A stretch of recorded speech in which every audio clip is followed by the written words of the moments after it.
Hi, everyone. Thank you for joining us for the second episode of the Denver Portal Virtual Programming. Today, we're joined by three mobility experts from Mexico City and Denver for a discussion on urban bike and mobility infrastructure, advocacy, and policy that leads to a more expansive and inclusive multimodal transit option for the public. My name is Dea Zvala, and I'm the Executive Director of Mile High Connects, a Denver-based collaborative committed to ensuring equitable access to affordable housing and mobility options. Today, we're joined by three panelists, Arely Carreño, Jill Locantori, and Ivan de la Lanza. Arely joins us from Mexico City. Welcome, Arely. Arely is a longtime activist and co-founder for Bicitecas, an organization that promotes the use of bicycles in Mexico City and lobbyist for policy change around cycling and urban mobility. She currently holds the title of Bike Mayor of Mexico City. Also joining us from Mexico City is Ivan de la Lanza. Ivan is an active mobility manager in the city's program at WRI Mexico. He's in charge of supplying technical advice and managing the cities for the development of pedestrian projects, cycling, and micromobility. Welcome, Ivan. And lastly, we have Jill Locantori joining us here in Denver. Jill is the Executive Director of Denver Streets Partnership, a coalition of community groups advocating for people-friendly streets. Previously, Jill was the Executive Director of the pedestrian advocacy group Walk Denver, which merged with Bicycle Colorado in 2020 to fully staff Denver Streets Partnership as a division of Bicycle Colorado, focusing on reclaiming Denver streets for people. Welcome, Jill. Thank you. Hi. So I want to begin by opening up with a really open question of what mobility means to you all. Mobility means a lot of different things to people, especially as we engage with it. So I'll start with you, Arely. Would you mind telling us what does mobility mean to you? Maybe I would say what mobility is not. Mobility is not a merchandise. It is a right. It's, what allow us all to access to food, services, jobs, opportunities.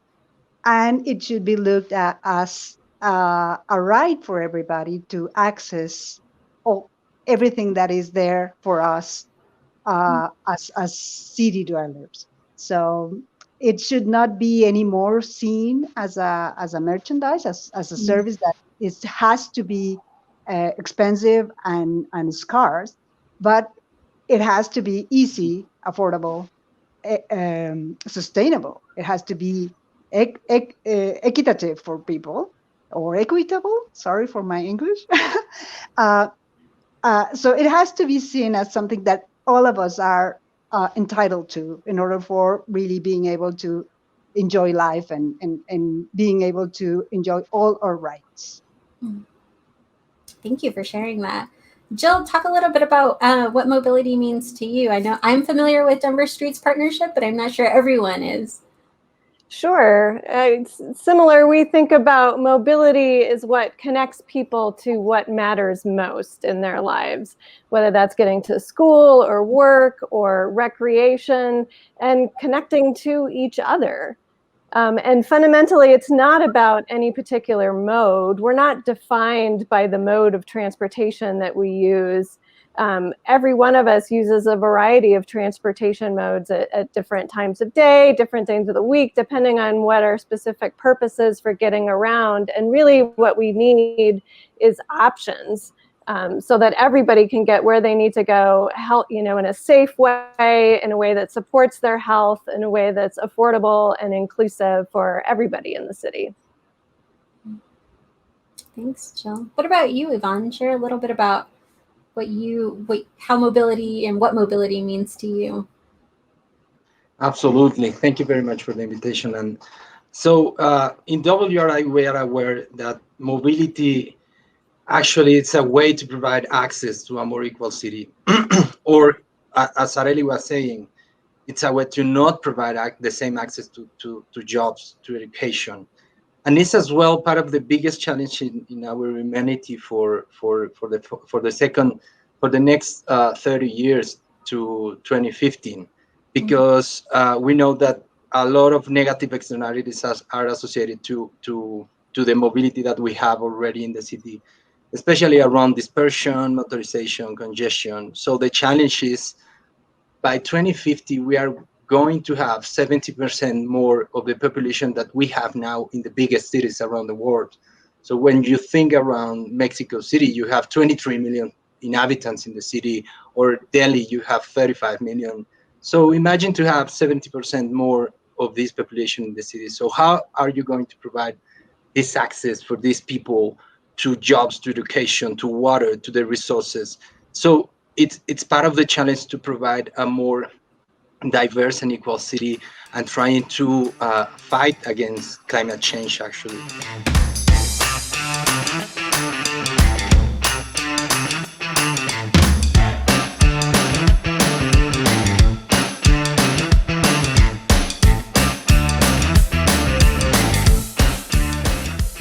I've heard a couple of themes from each of you around connectivity, connection to place, connection to opportunities, connection to people.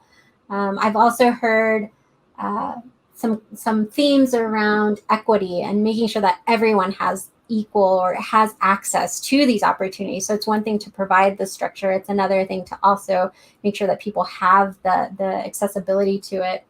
Yvonne, one question that comes to mind for me is around your work. I know you're working within the government structures. So, how did your work in government evolve to help folks see that connection, or to help kind of bridge those concepts for folks within government? Can you talk a little bit about that? Sure. Thank you very much. So I have to say that I have a wonderful experience to collaborate in Mexico City government as part of the environmental department from 2010 to 2017. And of course, before that, I used to be a regular cyclist, just a normal person who commute to work, who commute to school.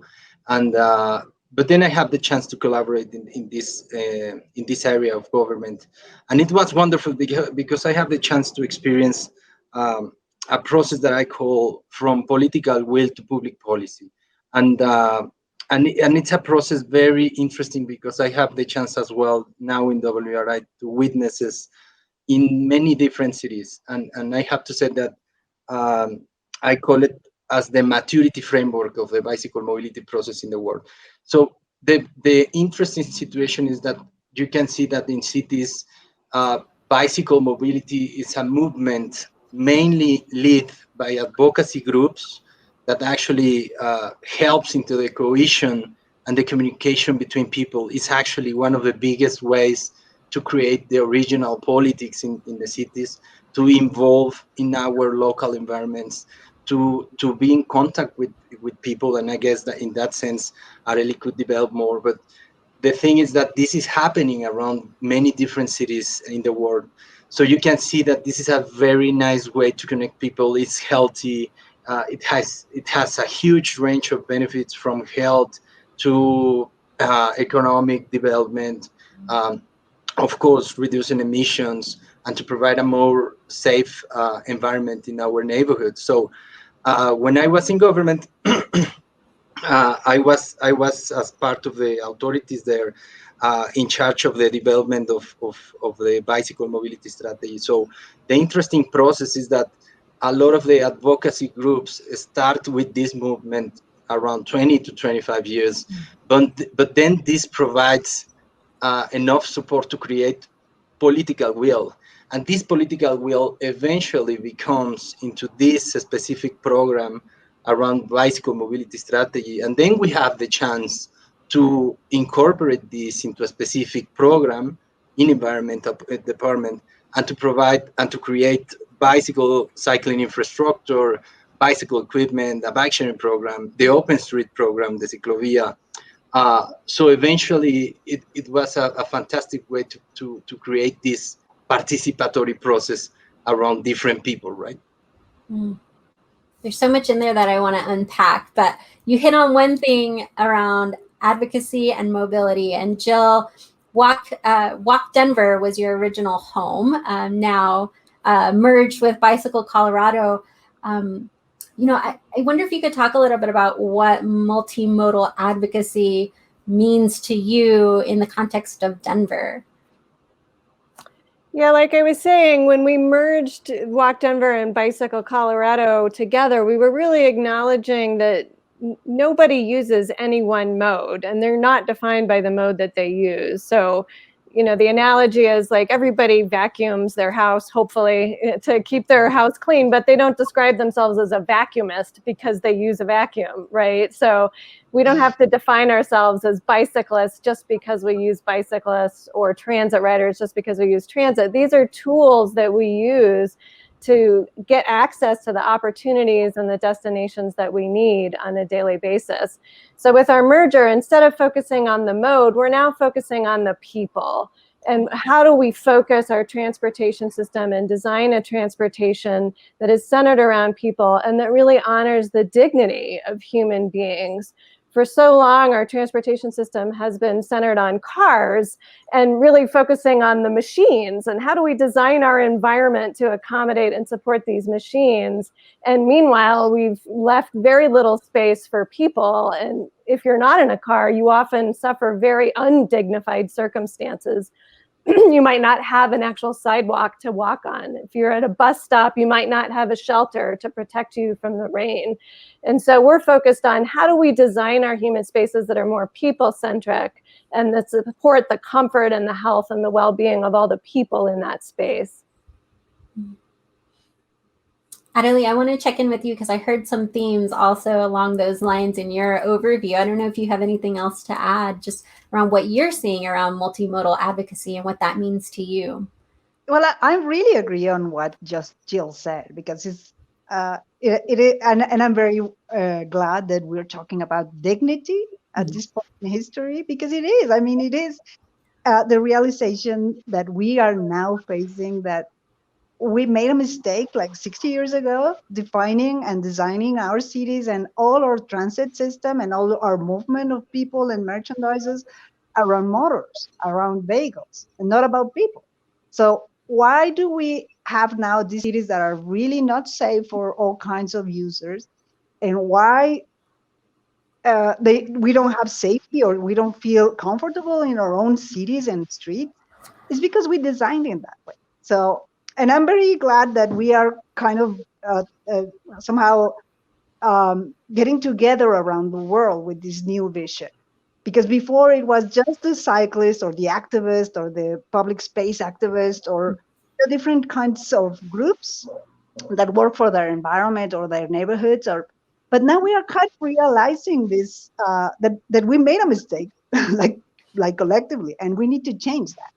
So it's very nice, and just as happened in Denver, that they are merging and joining forces to do these changes. In Mexico City, in some in other Mexican cities, is happening as well, that we make alliances, and we are kind of somehow crossing or knitting together, I would like to say, like networks of collaboration with other people that are interested, maybe not on the urban space or transit or mobility, but for instance, there's a lot of interest now in Mexico on weight loss and the health environment in cities, not because coronavirus for sure, but also because we have a large, awful pandemic on obesity and overweight in Mexico. So we're talking with people we never thought we would talk to. No, we are joining forces with people working in different things. So we are coming together now with activists and experts, academics, people that are doing policy or reflecting upon issues that might before was not really clear that they were connected, but now it is. Like, it's crystal clear that like we need to change the environment in our urban cities, because most of us live in cities and cities are not livable anymore. So we need to change them in order for reduce pollution, reduce emissions, provide opportunities to activity, to physical movement, not to share and get together with other people. I mean, for everything, we need a more humane cities. So I'm really glad, and especially, well, I'm married with an Mexican American guy, and most of my family is in the States and in Canada. And for me, traveling to the States is always something awful, because I do think that streets are empty, like people don't walk. It's like they, especially in centers and downtowns, like people doesn't get together in the street anymore. And they have their exceptions, of course, but I'm very glad to hear that this is not happening in the global South. And cities like are really alive with culture and public life, like Mexican cities, but it's also happening everywhere. Like, we are realizing, well, we need to do this differently, and that's nice. Yeah, I feel like in Denver, we have done, especially I think because of COVID-19, we've started to look at mobility access and public health in a different way. Jill, I don't know if you want to talk a little bit about kind of this open streets and mobility work that Denver Streets Partnership has been doing, because I think that's a nice connection, or at least I'm hearing some tinges of that in Arely's comments as well. Yeah, when our mayor issued stay-at-home orders in March, what happened is all of a sudden our parks started getting really full, because people were cooped up at home and they weren't going to work, they weren't going to school, they weren't able to go to gyms or other places where they normally would recreate. And suddenly the parks were full of all these people who just wanted to get out of the house for a little bit and get some exercise.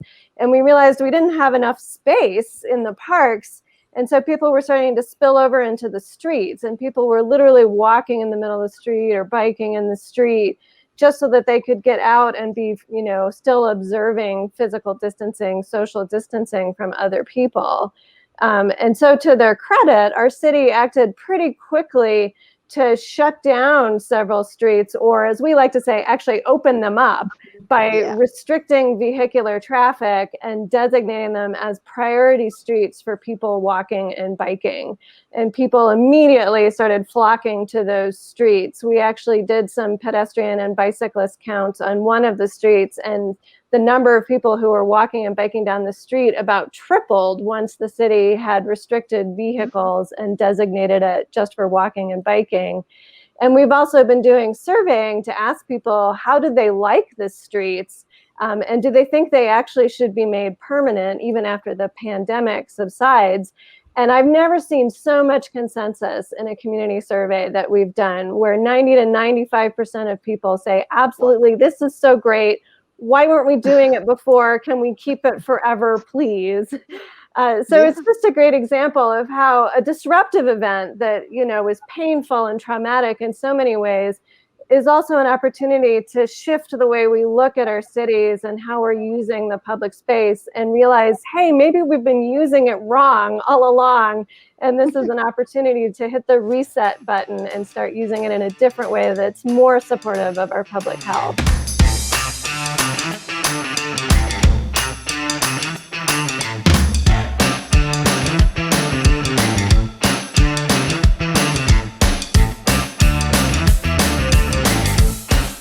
So you mentioned a couple of words, disruption and thinking of public spaces a little differently. I'm going to go back to you, Ivan, because you mentioned a word that maybe not everyone in our audience is familiar with when you were describing your work within government, and that's ciclovia. I'm a little familiar with it, but could you tell me a little bit more about what that means and how you see it supporting city initiatives that ultimately expand multimodal? Absolutely. So the thing is that the specific area that was created for develop the whole comprehensive bicycle mobility strategy, it was part of the environmental department, as I was saying. So this was part of a bigger, wider policy context around environmental and how we can provide better air quality and a better quality of life, not necessarily to mobility, but the point is that this was a comprehensive bicycle mobility strategy. So actually the major national university, UNAM, started and did this work for doing the proper diagnosis on how to develop this strategy, how to provide not only safe cycle lanes network, but especially as well bicycle equipment, massive bicycle hubs, bike sharing programs. So also around culture, Open Street, the Ciclovia, and some bike school programs. So the thing is, when we talk about Ciclovia or the Open Street program, actually have some notes here. I was researching a little bit with some of the books from Bogota, but Bogota has a very interesting quote. And people in Bogota says, Bogota has no sea, but it has a Ciclovia, has an open street program. So it is fantastic because it is actually, they define it as a recreational space in favor of the use of free time, recreation and sports, where the streets, the biggest and greatest public space in cities, is briefly but finally open to people and close to vehicles, right? So this fantastic and innovative project actually was born in 1974. So we are talking about 46 years ago, where a bunch of people closed the street as a protest to reclaim the streets, to reclaim that the number of cars was increasing a lot in Bogota, that they don't have enough public space on the streets, that a lot of social protests, very interesting actually for an NGO, for a local advocacy group. And also was almost the same process in Mexico. I mean, it was the development of the bicycle mobility strategy was a specific political will effort, but this comes before a long time ago from the cycling advocacy groups that really was part of this and the initiation of this, and it comes because a real necessity, and this is why I was meaning that this is a real politics, because it comes from a vision, from a group of people that share something in common. That could be the bicycle, but as well could be other thing. It's great that it is the bicycle because I love the bicycle as well, but could be other thing. They share the local context and the needs, and they start to grow and they start to inside in the political will, and then the political will take action because people have a common vision. So I guess now with COVID-19, as you were saying as well, it's created a different common vision, and the chance is how we can accelerate this so everyone can understand. It's not just the bicycle, it's how we want to live. I mean, if you don't have the chance to change your sidewalk or to decide on your sidewalk or in your street, how you can vote a president? I mean, the process is completely disconnected. So we need to create this participatory process by Ciclovia or by bicycle mobility strategy or by walking groups or whatever to engage with people. This has me wondering if we have similar projects like Ciclovia here in Denver, Jill, and if we do, can you talk a little bit about those? We don't have it yet, but I think we have a lot of groundswell of interest in those types of events. We have a number of neighborhoods throughout Denver who have, just through their own grassroots organizing, identified walking and biking loops that are high priority streets throughout the neighborhood that connect major destinations that people are trying to get to, parks and schools and recreation centers and commercial districts that lend themselves to walking and biking routes, and an interest in starting to redefine the way those streets look, to really prioritize people walking and biking. And also, I think, start blurring the line between what a park is and what a street is. In the US, we tend to think of those as two very different categories. You drive your car down the street to get to the park where you get out and you walk around and you recreate with other people. But I think this idea behind the Ciclovia is, why can't the street itself be a space where you interact with other people and you have trees and greenery and art and all of these beautiful things that make you want to not just pass through the space as quickly as possible, but to linger there and enjoy connecting with the place and with other people in that space. And so I think that's really what's driving this interest in these loops in the different neighborhoods around the city. The idea of, can we have both streets and parks that are centered around people and connect us to the places we're trying to go? And I think those are natural candidates for starting to do something like a Ciclovia here in Denver. Mm-hmm. Yeah, thank you for sharing. I have to ask, Arely, I see and I read in your bio that you are the bike mayor of Mexico City. Could you explain how you came across to receive this title? I'm so curious. Tell me a little bit about that. What happened is that in Netherlands, in Amsterdam, they have the night mayor.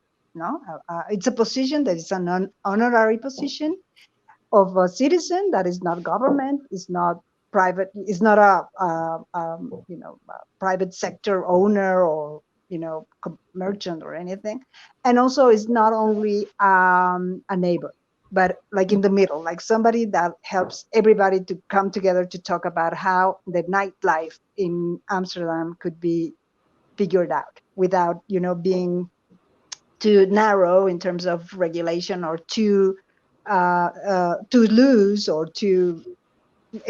How do we come together to do this? And they had this position, and it worked perfectly to do this public dialogues and this, like, in the middle ground, like this consensus that nobody is trying to do. And then other big European cities now have a mayor of the night. And having the inspiration on how this position was created and was useful to that, an innovation laboratory in Amsterdam that is called BIX invented this idea, this very, as they are, the Dutch people is really into creativeness and like pushing boundaries all the time. And they say, let's have a bicycle mayor because we are the bicycle city of the world. No, we are the greatest city for bicycles. So and they named made a full process to choose a bicycle mayor for the city, and it just ran wild, like like fire. Like everyone wanted something like this, and they found out that this was very interesting idea or project, and they began asking people around whether we can have activists and people interested in joining and having a world effort, a network of activists on bicycling that would like to join this effort. So now we are 100 in all the continents. This is an honorary position, like nobody pays me or I don't work for any government, but and I was named because Mexico City was the sede. I'm so bad at English. ¿Cómo se dice sede? We were the sponsors, or we were holding the World Bike Forum in 2017. Sorry for that. So in this big, global party that we held, there was an election and all a process of participatory, and my mates, my colleagues, and activists in Mexico City named me as the first bicycle mayor of Mexico City and the first in the Americas. So I'm very proud and happy to still be the bicycle mayor for now. And I'm mostly, as Ivan said, an advocate. I'm a citizen. I'm a woman. I'm a married woman. mother of two, and I just, I've been working for 22 years promoting bicycle use in Mexico City with a lot of success, I would say, along with a huge group, a very talented teamwork with very young. I'm one of the oldest. Most of the bicycle movement in Mexico City is very, very young people, which is also comforting for my heart. And we have succeeded a lot, because when we started like 20 years ago, people laugh at us in our faces. They just, said, this is not something is going to happen in Mexico City. Bicycling is not a thing, will never be a thing. This is, you are kamikazes, you're suicidal. This is not going to happen. And now we are one of the best cities for cycling in the Americas, in the Latin America region. And we're moving on. We now are working with a bigger group within all Mexican cities. And now for the first time, we have a plan, a Mexican plan that was made for and with the government, with the support of the global, the World Health Organization in Mexico, to provide solutions for mobility that is safe, healthy, sustainable, and solidary. So we have, for the first time ever, a plan to move Mexico mobility to a place it has never been before. So we are very proud of our work and how we, from being, a small group of friends, we were 7 very young people that began wondering whether we could do this for our city.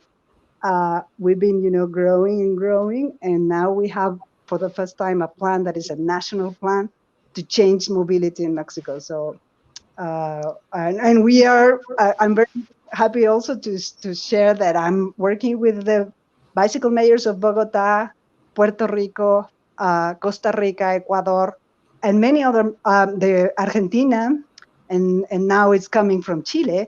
And, we are expanding and trying to share what we have learned from several years of doing advocacy.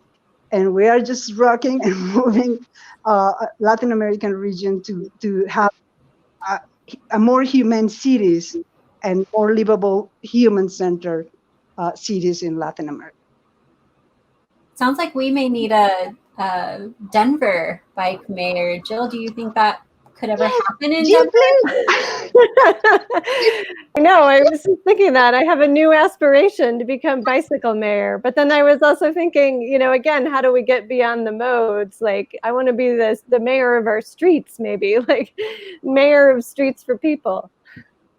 Well, we work here, I work here with the people that is working with accessibility, people that works for the pedestrian movement, people that is working with, the nice, good thing about mobility is that it crosses many different things and subjects. So now we work with the group of people that is working against obesity in Mexico, and also I'm part of the people that is working for the climate emergency.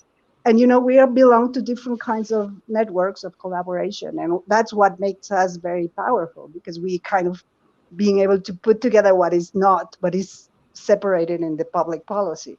And it's very nice, being able to tell the tale and have like the testimony that a real common citizen like me, like all my friends and fellow activists and colleagues, just can change our city and can change reality from being, just regular young people that want in a different, better city. So if we could do it, anyone can do it. Aspiration. We'll have some local conversations, I'm sure.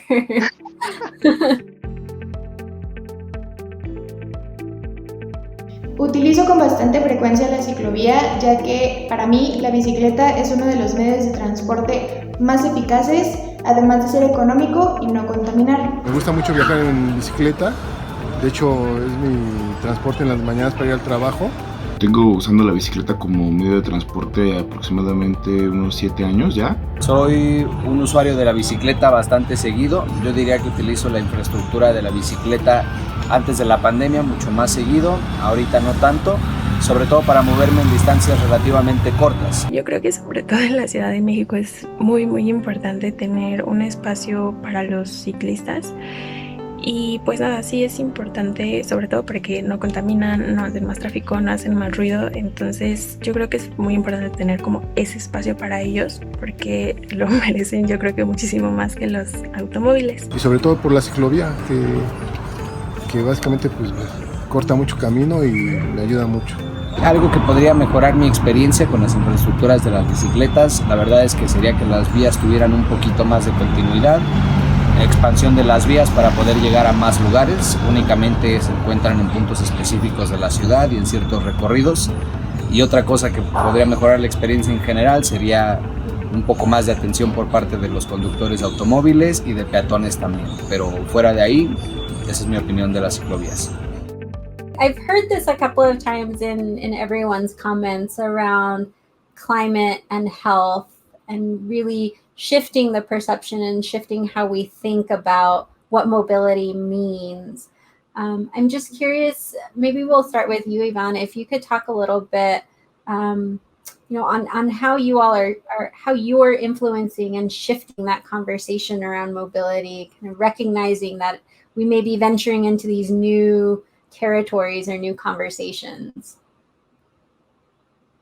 Thank you. Yeah, it's a very good point, because actually the first thing that we said is that we usually refer to active mobility, to walking and cycling, as an alternative mobility, and Or even we need to non-motorized, question I an remember. alternative. At the Sorry? point we were Sorry? talking about non-motorized, and then we said, how come we are defining Yeah. ourselves of what we're?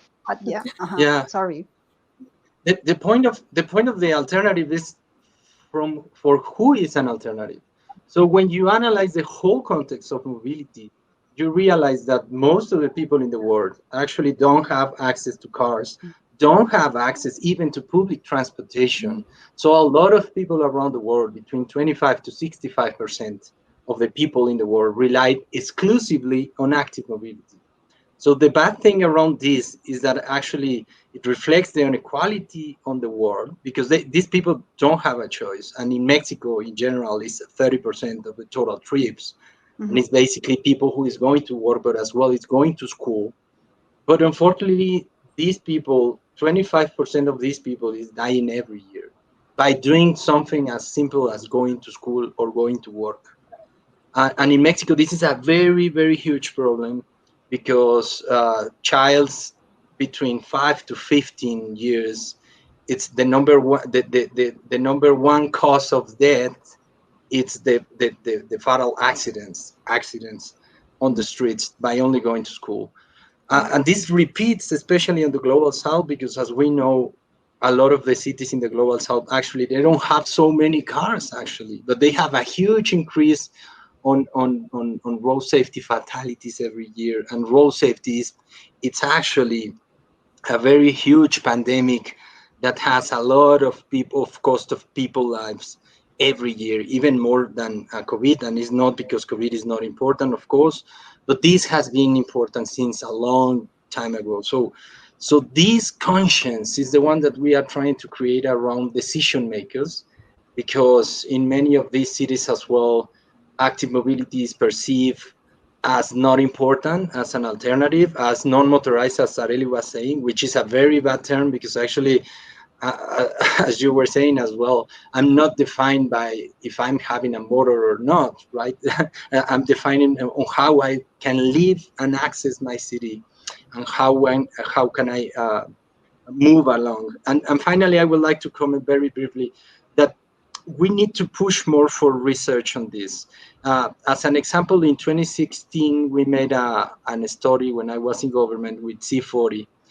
And the study was about active mobility projects in Mexico City for the last 7 years.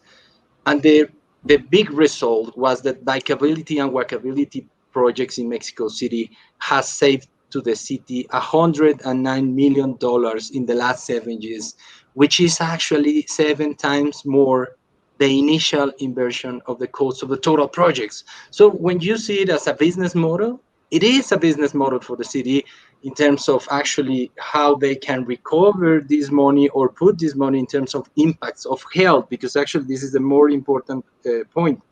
that the benefits are in health, of well-being of citizens, reducing risk of obesity and associated or non-communicable diseases such as cardiovascular disease, diabetes, that we have a very huge problem in that. So we need to go deeper in that to create more impact and more research, and to create more conscious to push into more active mobility projects. Lots of really great points. I want to check in to see if Areli or Jill have anything else to add. I was really glad that you brought up the fatalities and the toll that traffic violence takes in our cities. It's the same here in the US and in Denver, that traffic crashes are the leading cause of death for children and young adults. And somehow we've come to a place where we just accept that as a cost of modern living, as if there's nothing we can do about it. And yet what COVID has shown us is that we can do a lot to prevent fatalities if we think it's important. I mean, look at all the things that we're doing to prevent COVID fatalities. If we're staying home from work, and we're closing down restaurants, and we're all walking around with masks, and none of us are enjoying that, but we're doing that to save a life.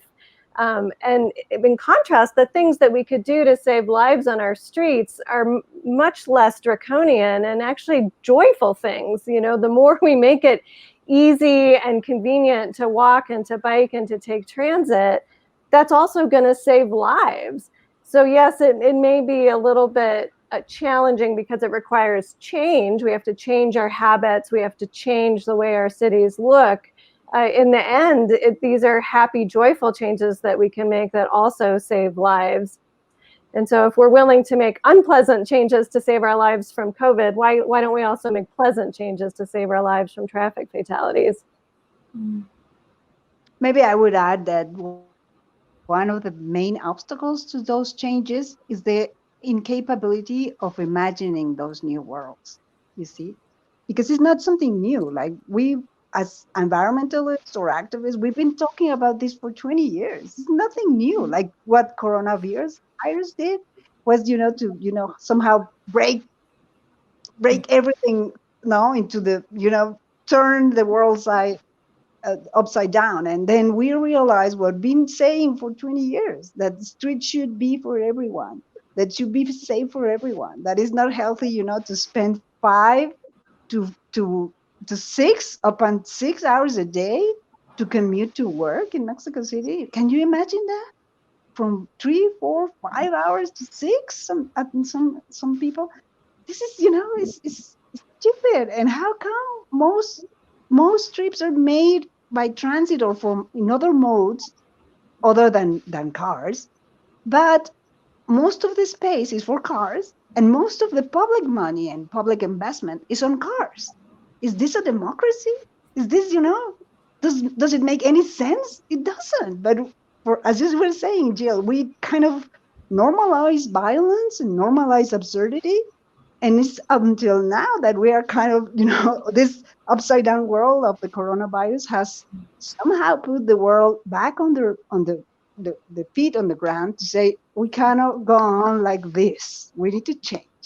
And one of the things that prevents that from happening is the inability that we have as persons to imagining a new world, a new city, a new way of doing things. But since coronavirus has forced us to do this, now we know we are able to do home office, that we can, organize differently, that we can organize our buys, or outings, or like our lives differently. So if we can do this for the sake of health, we can do that every day for the sake of health and well-being of everybody, against, climate change, against everything that has been wrong for many years. So hopefully we will be able to show with the pop-up bike lane, these open street programs, all these experiments, maybe we will be able to show that this is possible, that change is possible. And it's not only something that is possible to do, but also desirable and nice for the people. So hopefully we are in a place where change might begin to happen as it should for many years before. What I'm hearing from from Jill and what I heard from you, Arely, is this idea of shifting from cars as the default mode of transportation. It's shifting how we think about spaces, shifting how we move, shifting how we think about how we move.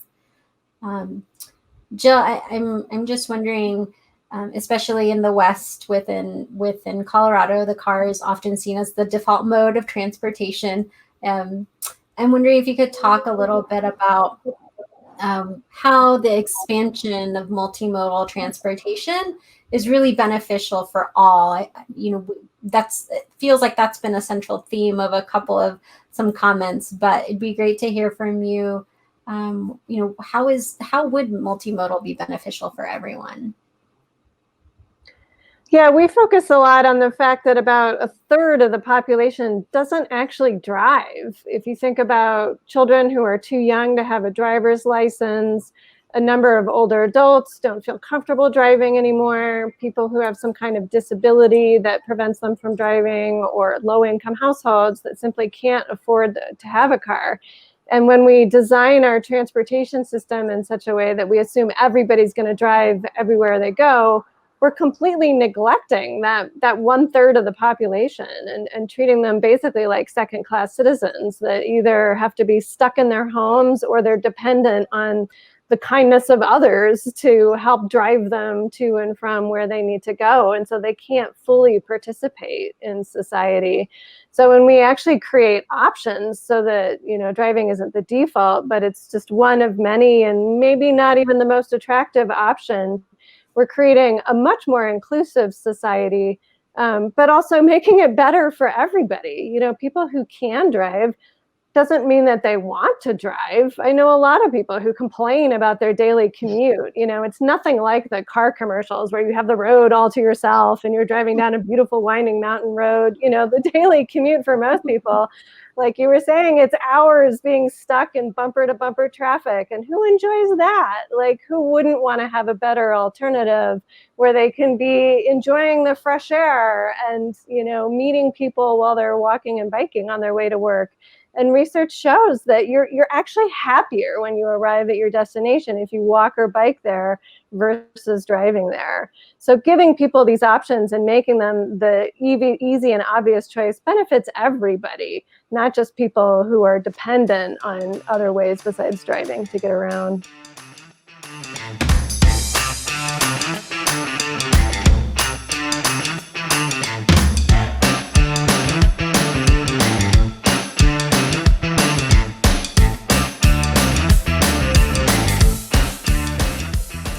Anything? I just want to check in to see if you have anything else to add. I've heard some multimodal themes in your conversation. I don't know. I think we're in a crossroad. We need, as a society and as a world, to rethink ourselves. And I think this coronavirus crisis has helped us to realize that we are there. Now, the question is, are you part of the problem or are you part of the solution? And this is very interesting, important question, because what we are experiencing in Mexican cities is that there's a lot of people realizing the benefits of active mobility and closer, more humane cities. But there's a lot of people that doesn't want to yield, doesn't want to, to move around, not a bit of their habits, not a bit of their privilege, not a bit of what they think is their space. No? And we have seen things awful and absurd and incredible as people, laying on the ground, as a Greenpeace, campaigner laying on the ground against the people working, the workers trying to, provide a pop-up bike lane, for instance. And it's like, why are you there? What are you doing? And they are defending their right to pollute, to use their car, because they don't want to share the road and the street and the city for other people. They don't want ways there that would help other people from other neighborhoods, from other classes, to come along and ride in front of their homes. And when I see this sort of things, like, we can't do this to ourselves. We are really in a global problem, in a global, really even nameless, situation. And we need to be able to understand that if we don't come together and work together to provide solutions for everybody, we are doomed, as society, as humanity. So we need to do this, and we need to do it as quickly as possible and as soft and nice as possible. So, yeah, I would love to, and love to hear with you, Scott, because we need to find ideas and new innovative ways of providing these opportunities to imagining new worlds and new cities. And it's best if we do this transnationally. It's not the same if we have this conversation in Mexico and people come and say and don't see it happening in the States, for instance. No? And I do believe that it has been helpful for us to see other cities like Paris, like Milan, like London, even New York, as an example of, yes, big cities can and are changing. So I would say it would be very nice for us to use those opportunities to share those experiences and talk to each other, and so how we strengthen these dialogues between us in order for really help other people to realize that this is happening. I mean, this is happening and it's good for you. Don't be stuck in what you are used to or what things have been in the last century, decades. So this is our time of change. I would love to see this happening. Ivan's wheels turning, like he has something to add here. Yeah. Actually, it's about mobility and around intermodality in mobility. So when we analyze the future scenarios for mobility in the whole cities of the world, we have two main scenarios. The first thing that we need to consider is that daily trips are going to increase around 50%. We are talking that population in the cities are going to increase 70%, but mobility is going to increase 50%. So the two main scenarios is the first one that it is very negative, that it is keeping business as usual that we are doing. And from there, we will expecting a negative shift from walking and cycling to private motorized vehicle. And this is a scenario that we can see, especially particularly in Brazil, in Colombian cities, but as well in South Asian cities, that a lot of people is going to motor bicycles because actually the offer of public transport, quality public transport, is very lack. And the second thing is in this same scenario is that public transport increased by 30%, but trips on private motorized vehicles increased by 80%. This really leads us to the collapse if we keep on doing the things in business as usual. And the second scenario is a more positive scenario where it is double the public transit trips among active mobility. And the scenario in this is beautiful because actually it doesn't ask that people own cars now on the actual trips stop doing these trips, because we know that doing a modal shift could be very difficult from private vehicles, motorized vehicles to active mobility or public transit. So this scenario actually says like, okay, keep the same level of this motorized transport trips, but retain and attract the new trips by walking, cycling, and public transport. If you can do that, you will ensure that the extra mobility will be sustainable, and then you will achieve the goals for a sustainable climate change scenario. So I know we are close to wrapping up, and I want to bring back a word that Jill used, joy, when we think about multimodal, when we think about mobility. So I would love if maybe we'll go around the virtual room. I'll start with you, Ivan. What's one hope or joyful moment that you hope will come out of this conversation around mobility in your community? And we'll start with Ivan, and then we'll go to Areli and then Jill. Absolutely. I'm wonderful always to hear about the experience. I know the experience of Areli very well because we are friends, and we fight for the same battles in different areas, but we fight for the same battles and from the same city.